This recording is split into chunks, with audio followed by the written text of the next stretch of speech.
ಬದಿಗಾಲುವೆ ಮಾಡಿದ್ರೆ ಏನು ಕೆಲಸ ಮಾಡುತ್ತೋ, ಮರದ ಬುಡ ಏರಿಸಿದ್ರು ಅದೇ ಕೆಲಸ ಮಾಡುತ್ತೆ. ಒಬ್ಬ ಊಟ ಮಾಡೋದನ್ನ 2 ಜನ ಊಟ ಮಾಡಿದ್ರೆ ಹೆಂಗೆ, 2 ಜನಕ್ಕೆ ಊಟ ಹಾಕಿದ್ರೆ ಹೆಂಗೆ ಅಷ್ಟೇ.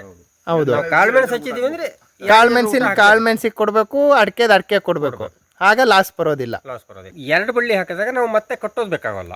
ಅಂದ್ರೆ ಯಾವ ತರ ಈ ರೀತಿ ಆ ಕಡೆ ಈ ಕಡೆ ಎಲ್ಲ 2 ಕಡೆಯಿಂದ ಬಂದು ಸಾಕು. ಹಿಂಗೆ ಎದುರ ಬದ್ರೆ 2 ಕಡೆಯಿಂದ ಬಂದ್ಬಿಟ್ರೆ ಗ್ರಿಪ್ ಆಗ್ಬಿಡುತ್ತೆ. ಒಂದೊಂದು ಹಿಂಗೆ ಪರಸ್ಪರ ಹಿಂಗೆ. ಮತ್ತೆ ಅಂದ್ರೆ ಈಗ ಏನಾದ್ರು ಒಂದ್ ಬಳ್ಳಿ ಏನಾದ್ರು ಸತ್ತೋದ್ರೆ ಇನ್ನೊಂದ್ ಬಳ್ಳಿಲಿ ಜೀವಂತವಾಗಿರುತ್ತೆ, ಸಮಸ್ಯೆ ಆಗಲ್ಲ. ಅಂದ್ರೆ ರೈತಂಗೆ ಲಾಸ್ ಆಗಲ್ಲ. ಮತ್ತೆ ಅಡಿಕೆ ಗಿಡಕ್ಕೆ 2 ಹಾಕ್ಬೋದು, ತೆಂಗಿಗೆ 4 6 ಹಾಕ್ಬೇಕು.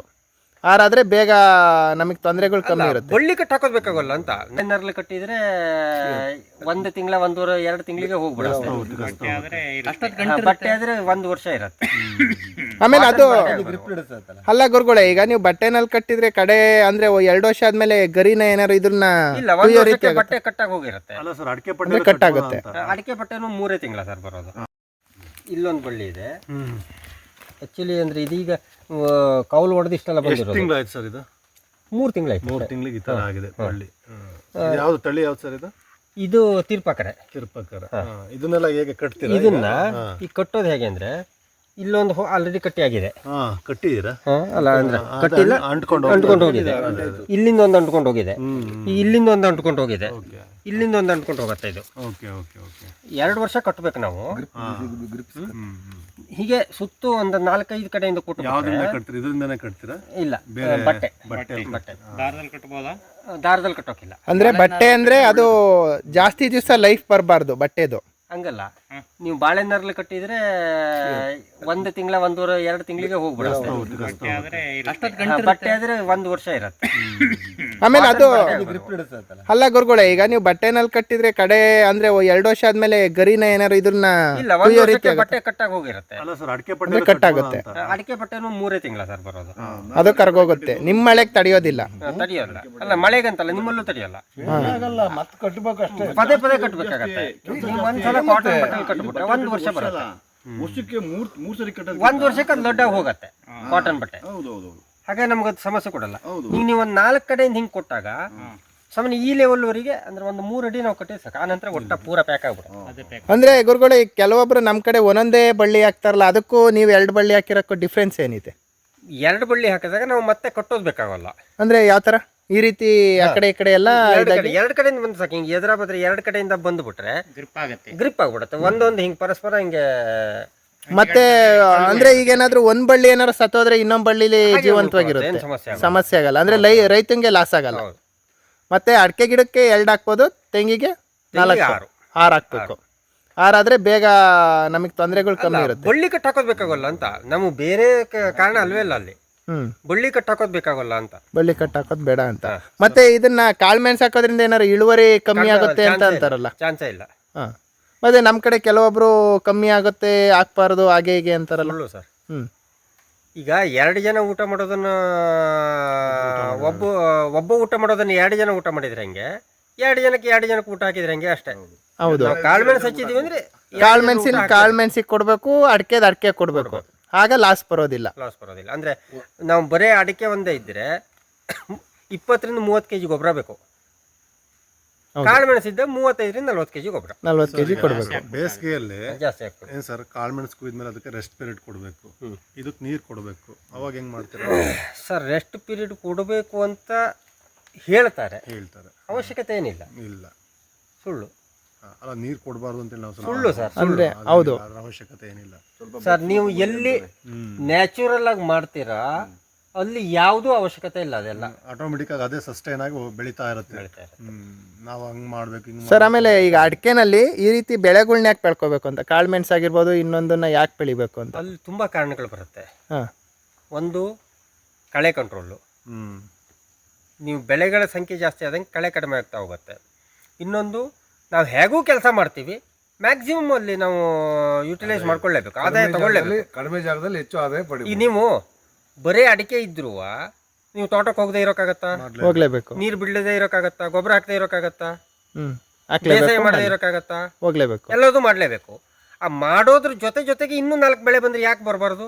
ಹೌದು, ಅಂದ್ರೆ ಆದಾಯ ಜಾಸ್ತಿ ಬರುತ್ತೆ ಅಂತ ನೀವು ಹೇಳ್ತೀರಾ. 3 ಪಟ್ಟು ಆದಾಯ ಮಾಡ್ಬೋದು. 3 ಪಟ್ಟು ಆರ್ಥಿಕವಾಗಿ ಆರ್ಥಿಕ ಭದ್ರತೆ. ಹೌದು, ಅಲ್ಲಿ ಜೊತೆಗೆ ಹೇಳಿದ್ನಲ್ಲ, ಕಳೆ ಕಂಟ್ರೋಲು ಪ್ರತಿಯೊಂದು ಅದೆಲ್ಲ ಆಗುತ್ತೆ. ಅಂದ್ರೆ ಈಗ ಅಡಿಕೆನ ರೈಟ್ ಏನಾರು ಬಿದ್ದೋದ್ರೂ ರೈತ ಬದುಕ್ಬೋದು, ರೈತ ಬದುಕೋದಕ್ಕೆ ಸಮಸ್ಯೆ ಇಲ್ಲ. ಇವತ್ತಿನ ಸಂದರ್ಭದಲ್ಲಿ ನನಗೆ ಅಡಿಕೆ ₹1 ಕೆಜಿಗೂ ತಗೊಳ್ಳೋರಿಲ್ಲ ಅಂದ್ರೆ ನನಗೇನು ಸಮಸ್ಯೆ ಇಲ್ಲ. ಸಮಸ್ಯೆ ಇಲ್ಲ. ಹ್ಮ್ ಮೆಣಸು ನನ್ನ ಜೀವನಕ್ಕೆ ಕೊರತೆ ಇಲ್ಲ. ಮೆಣಸು, ದಾಲ್ಚಿನ್ನಿ, ಬೇರೆ ಬೇರೆ ಬೆಳೆಗಳಿದಾವೆ.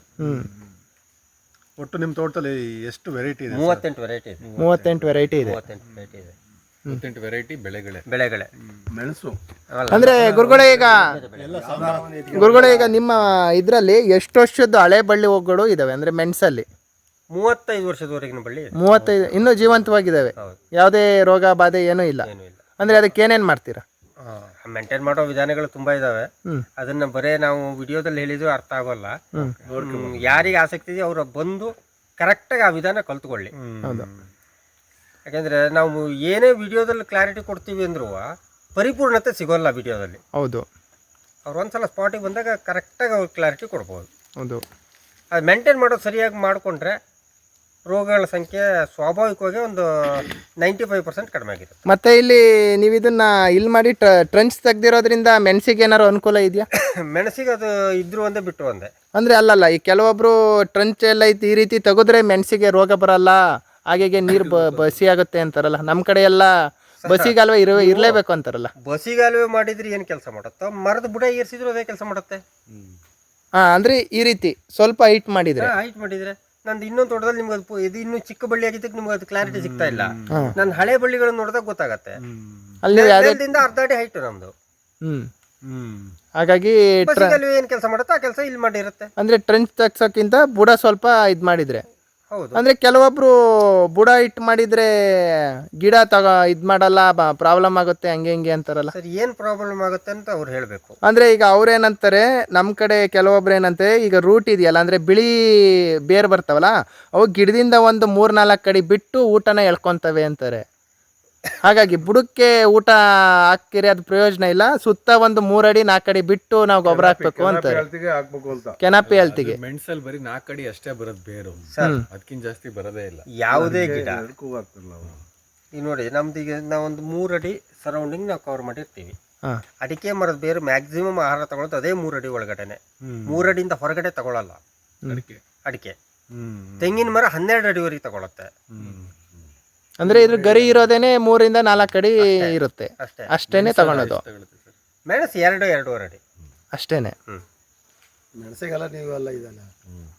ಓಕೆ, ಇದಕ್ಕೆ ಈಗ ನೀವು ಸಾವಯವದಲ್ಲಿ ಏನಾದರೂ ಮೆಡಿಷನ್ ಮಾಡ್ತೀರಾ ಅಂತ ಗುರುಗಳೇ? ಇಲ್ಲೊಂದು 200 ಗಿಡಕ್ಕೆ ಬೇರೆ ಮಾಡಿದ್ದೀನಿ. ಸಾವಯವದಲ್ಲಿ ನಾವು ಮಾಡ್ಕೊಳ್ಬೇಕು. ನಮ್ಗೆ ಆಡೋಸೋಗೆ ಭಾಳ ಹೆಲ್ಪ್ ಆಗುತ್ತೆ ಇದಕ್ಕೆ. ಅದು ಬಿಟ್ರೆ ನಮ್ಗೆ ಬೇರೆ ಬೇಕಾಗಿಲ್ಲ. ಅಂದ್ರೆ ಆಡೋಸೋಗೆಲಿ ಯಾವ ರೀತಿ ಮಾಡ್ಕೊಳ್ಳೋದು? ರಸ ತೆಗೆದು ನಾವು ಅದನ್ನ ವರ್ಷದಲ್ಲಿ ಒಂದು 3-4 ಸಾರಿ ಬಳಸಬೇಕು ಜಾಗಕ್ಕೆ. ಅಂದ್ರೆ ನಾವೀಗ ನಮ್ಮ ಕಡೆ ಎಲ್ಲ ಒಂದು 5-6 ಥರದ್ದು ಸೊಪ್ಪನ್ನ ಡ್ರಮ್ಮಲ್ಲಿ ಕೊಳೆ ಹಾಕ್ಬಿಟ್ಟು ಅದ್ರದ್ದು ಲಿಕ್ವಿಡ್ ತೆಗೆದ್ಬಿಟ್ಟು ಹಾಕ್ತಾರಲ್ಲ, ಆ ಥರನ ಅದಷ್ಟು ಸೊಪ್ಪುಗಳು ಸೇರಿಸಿ ಏನು ರಿಸಲ್ಟ್ ಸಿಗುತ್ತೆ? ಆಡೋಸೋಗೆಲ್ಲಿ ಒಂದೇ ಸಿಗುತ್ತೆ. ಒಂದೇ ಸಿಗುತ್ತೆ. ಹೌದೌದು. ಅಂದ್ರೆ ಅದು ಏನು ಅಂದ್ರೆ ಕೀಟನಾಶಕ ಹೋಗ ಶಿಲೀಂಧ್ರನಾಶಕ ಹೋಗ ಆಂಟಿ ಫಂಗಸ್. ಹಂಗಂದ್ರೆ ಶಿಲೀಂಧ್ರನಾಶಕ ಅಂದ್ರೆ ಶಿಲೀಂಧ್ರ ಅಂದ್ರೆ ಏನು? ಅಂದ್ರೆ ಯಾವ ರೀತಿ ನಮಗೆ ಗೊತ್ತಾಗುತ್ತೆ? ಗೊತ್ತಾಗಲ್ಲ, ಅದು ಸಣ್ಣ ಸೂಕ್ಷ್ಮ. ಅಂದ್ರೆ ರೋಗ ಗೀಗ ಅಂದ್ರೆ ಬಳ್ಳಿ ಹಳದಿಯಾಗಿ ಸೊರಗು ರೋಗ ಅಂತ ಎಲ್ಲ ಅಂತೀವಲ್ಲ. ಸೊರಗು ರೋಗ ಮತ್ತು ಶೀಘ್ರ ಸೊರಗು ರೋಗ. ಶೀಘ್ರ ಸೊರಗು ರೋಗ ಅಂದ್ರೆ ಎಲೆ ಕಪ್ಪಾಗಿ ಕೊಳತು ಹೋಗುತ್ತೆ, ಆ ಬಳ್ಳಿ ಸಾಯಲ್ಲ. ನೀವು ಅದಕ್ಕೆ ಟ್ರೀಟ್ಮೆಂಟ್ ಮಾಡಿದ್ರೆ ಬದುಕಿಸಬಹುದು. ನಿಧಾನ ಸೊರಗು ರೋಗ ಹಳದಿಯಾಗಿ ಸಾಯೋದಿದೆಯಲ್ಲ, ಅದು ಕ್ಯಾನ್ಸರ್ ತರ. ಕ್ಯಾನ್ಸರು 4ನೇ ಸ್ಟೇಜಲ್ಲೇ ಗೊತ್ತಾಗೋದು, ಫಸ್ಟ್ ಸ್ಟೇಜಲ್ಲಿ ಗೊತ್ತಾಗೋಲ್ಲ. ಇದು ಅಷ್ಟೇ, ವಿಲ್ಟ್ ಬಂದಿದೆ ಅಂತ ಗೊತ್ತಾಗೋದೇ ಅದು ಬಳ್ಳಿ ಸತ್ ನಂತರ. ಅಂದ್ರೆ ಈಗ ನೀವು ಡೈರೆಕ್ಟ್ ಆಗಿ ಬುಡಗುಳಿಗೆ ಹಾಕ್ತೀರಾ ಇಲ್ಲ ವೆಂಚುರಿ ಮಾಡಿ ಆಟೋಮೆಟಿಕ್ ಆಗಿ ನೀರಲ್ಲಿ ಕಲಸಿ ಏನಾರು? ನಾನು ಬುಡಕೆ ಹಾಕ್ತಾ ಇದ್ದೀನಿ, ವೆಂಚೂರಿ ಮುಖಾಂತರ ಮಾಡ್ಬೋದು. ಅಂದ್ರೆ ಈಗ ರೋಗ ಬರ್ಲಿ ಬರ್ದೇ ಇರ್ಲಿ ಸುಮ್ನೆ ತಿಂಗಳಿಗೆ ಒಂದ್ಸಲ 2 ತಿಂಗಳಿಗೆ ಒಂದ್ಸಲ ಕೊಡ್ತಿದ್ರೆ ಸರ್ ಕೊಡ್ಲೇಬೇಕು. ಈಗ ರೋಗ ಬಂದ ತಕ್ಷಣ ಕೊಡೋದು ಕೆಮಿಕಲ್.